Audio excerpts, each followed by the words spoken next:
Xitoy hukumati Uyg'ur elida Tojikiston virus bilan yangidan yuqumlanuvchilar ko'rilmaganligini, virus yuqumining kontrol ostiga ilinganligini ilgari surayotgan bo'lsa-mu, biroq hozirgacha aholilarga qaratgan darajadan tashqari tadbirlarni va qamalni amaldan qoldirmadi. Bu ahvol chet ellardagi kuzatuvchilarning diqqatini qo'zg'ab qolmay, balki Uyg'ur elidagi aholilar orasida norozilik qo'zg'agan.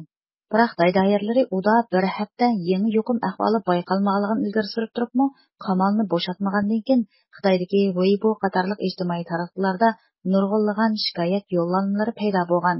Xitoy hukumati bo'lsa bu yo'llanmalarni o'chirib minmayotgan bo'lib, Weibo torida Xitoycha Xinjiang degan so'zga munosabatli yo'llanmalarni izlash motoridan chiqmaydigan qilib atgan.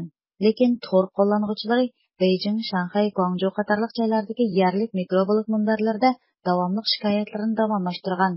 Dunyo Uyg'ur qurultiyining bayonotchisi Dilshod Rashid Xitoydagi torlarda shikoyat qilayotganlarning Xitoylar ekanligini, Uyg'urlarning bo'lsa torbatlarda shikoyat inkaslarini e'lon qilishga jur'at qilolmaydiganligini eskartdi. Ma'lum bo'lishicha, torga yo'llangan yo'llanmalarda asosliq Uyg'ur elida yuqum tuggan turg'uliq qamalning hali ham oyoqlashmasligi, ishiklar pechatlangandan keyin xalq turmushiga zo'r qiyinchilik olib kelganligi, undan boshqa dehqon, ko'ktat, meva-cheva sotuvchilarning mahsulotlari zoya bo'lib, ig'ir ziyon tortganligidek voqealar to'g'risida nurg'un munozaralar bo'lgan. Yaqinda Weibo'ga yo'llangan shundoq yo'llanmalarning birida bugun 22 chesla bo'lib ketdi. Nimishqa qamalni hozirgacha oyoqlashtirmaydi. Bizning Weibo'ga yo'llagan shikoyatlarimizga nimishqa javob berilmaydi. Nimishqa bu yo'llanmalarni izlab topqilib bo'lmaydi. Nimishqa bular o'chirib etadi. Mening amdi qamalga chidag'uchiligim qolmadi. Yana sizlarga moslashib, Xinjiangning qanchalik go'zalligini anglatquchiligim qolmadi, deyilgan.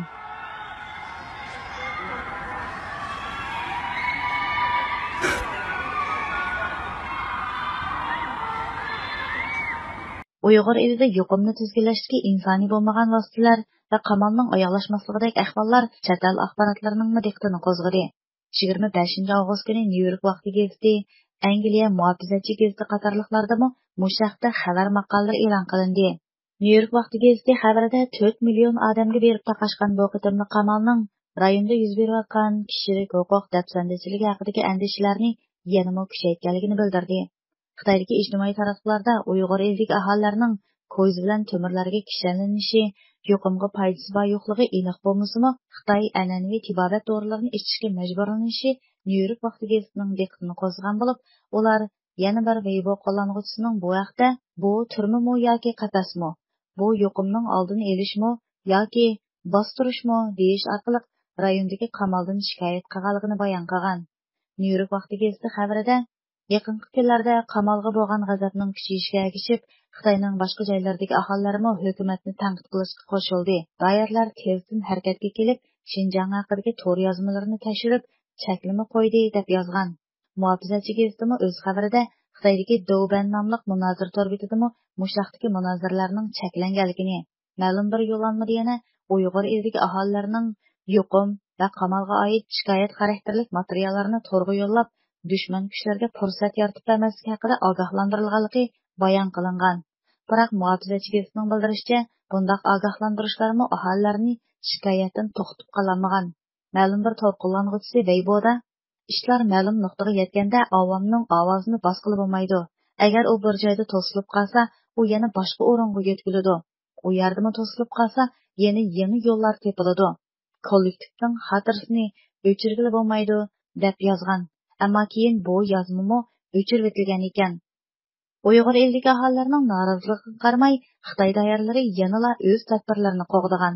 Nyu-York vaqti gazeti Urumchidagi bir aholilar rayonining boshlig'i Liu Haijangni ziyorat qilganda, u aholilar hukumatning tadbirlaridan rozi, ular intayin xushal degan. U qamalning qachon oyoqlashadiganligi haqidagi savolga bo'lsa, bu bizning umumiy planimiz va mutaxassislarning fikriga asoslandi. Hozir biz qamalning qachon oyoqlashadiganligini bilmaymiz deb javob bergan.